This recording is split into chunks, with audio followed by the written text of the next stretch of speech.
मैं डॉक्टर योगेश वशिष्ठ, सहआचार्य भौतिक शास्त्र। आज हम चतुर्बिंब संवेग के बारे में अध्ययन करेंगे।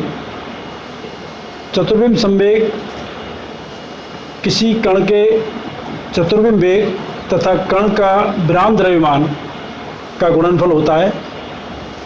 इसे प्रदर्शित करने के लिए हम स्पेस टाइम कोऑर्डिनेट के अंदर पी म्यू से इसको रिप्रेजेंट करते हैं। P mu is equal to m0 b mu. ये जो बी म्यू है इसका हमने पहले पिछले अध्याय में अध्ययन किया था। ये चतुर्बिंब वेग कहलाता है और चतुर्बिंब वेग के घटक u1, u2, u3, u4 के मान हमने ज्ञात किए। इसमें u1 is equal to gamma u ux, u2 is equal to gamma u uy, u3 is equal to gamma u uz तथा u4 gamma you iota c प्राप्त हुआ। यहाँ u कण का वेग है और गामा u रिलेटिविस्टिक कोफिशिएंट है जिसका मान 1/√1 minus u square over c square होता है। अब यदि कोई कण u वेग से गतिशील है और उसका द्रव्यमान m है, तब द्रव्यमान वेग के आपेक्षिकता सूत्र के अनुसार m is equal to m0 over √1 minus u square over c square, और इसे हम लिख सकते हैं m is equal to m0 gamma u।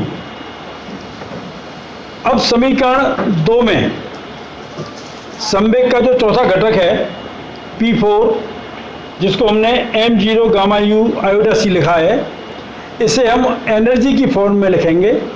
तो एनर्जी की फॉर्म में लिखने के लिए हम इसके राइट हैंड साइड में डिनोमिनेटर और न्यूमरेटर दोनों में c से मल्टीप्लाई करेंगे। तो हमारे पास मान आएगा P4 is equal to iota mc square over c और this is equal to iota e by c। ये मोमेंटम का चतुर्थ घटक है।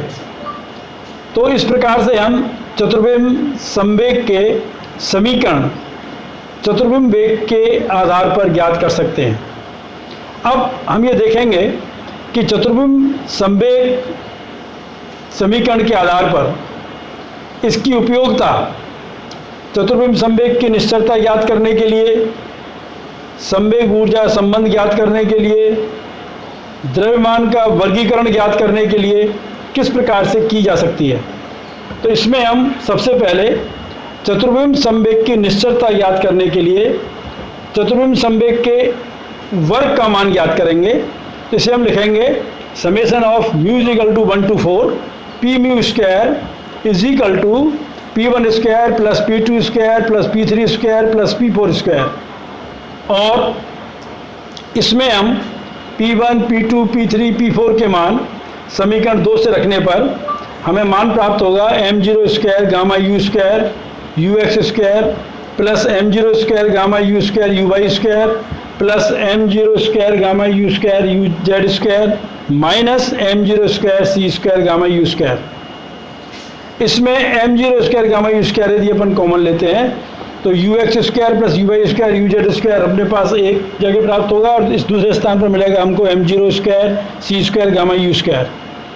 और इसे लिख सकते हैं अपन m0 square gamma u square minus m0 square gamma square c square.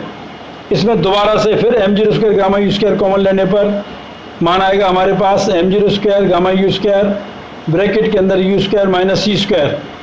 इसमें से माइनस c स्क्वायर कॉमन निकालने पर हमें प्राप्त होगा minus c square m0 square gamma u square bracket में 1 minus u over c square और 1 minus u square over c square this is equal to 1 upon gamma u square. Therefore this is equal to minus m0 square c square. अतः summation of mu is equal to 1 to 4 P mu square is equal to minus m0 square c square, where m0 is the rest mass of the particle and c is the velocity of the particle in light. दोनों ही चीज़ें चूँकि constant हैं, इसलिए हम ये कह सकते हैं कि sigma p mu square mu is equal to 1 to 4 निश्चल रहता है। इसके बाद हम बात करते हैं संवेग ऊर्जा संबंध की। तो संवेग ऊर्जा संबंध के लिए भी हम इस चतुर्भुज संवेग के वर्ग के मान को लिखेंगे तो summation of mu equal to 1 to 4 P mu square is equal to P1 square plus P2 square plus P3 square plus P4 square. अब यहाँ पर हम P1, P2, P3 के स्थान पर मोमेंटम के x, y और z डायरेक्शन के अंदर कंपोनेंट को लिखेंगे तो लिखा जाएगा px square plus py square plus pz square.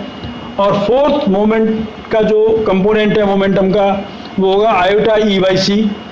तो इसको मान रख करके जब हम हल करेंगे तो हमारे पास मान आएगा summation of mu equal to 1 to 4 P mu square is equal to P square minus E square over C square.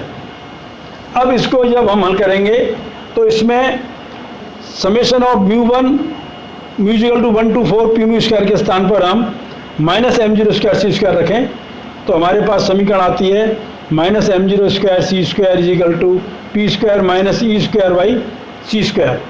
और इसको सॉल्व करने पर हमें प्राप्त होगा minus M zero square c four is equal to P square C square minus E square. और इसे हम लिख सकते हैं e square is equal to P square C square plus m zero square c four. ये जो relation है ये रिलेशन आपेक्षिकता के अंदर किसी कण की गति के लिए ठीक उसी प्रकार से काम में लाया जाता है जिस प्रकार से क्लासिकल मैकेनिक्स में न्यूटन की गति के लिए न्यूटन की गति के नियम लागू होते हैं। ये बहुत इंपॉर्टेंट रिलेशन है। अब इसके बाद हम बात करेंगे कि इस फोर मोमेंटम के आधार पर द्रव्यमानों का वर्गीकरण किस प्रकार से कर सकते हैं। इसके लिए हम फिर इस एनर्जी मोमेंटम रिलेशन की बात करेंगे। इसमें यदि e square minus p square C square is greater than zero है अर्थात e square is equal to P square C square is equal to m zero square c four है तो इस प्रकार के कण का विराम द्रव्यमान धनात्मक होगा तथा इन कणों का वेग प्रकाश के वेग से कम होगा, अतः ये सभी कण वास्तविक कण होंगे।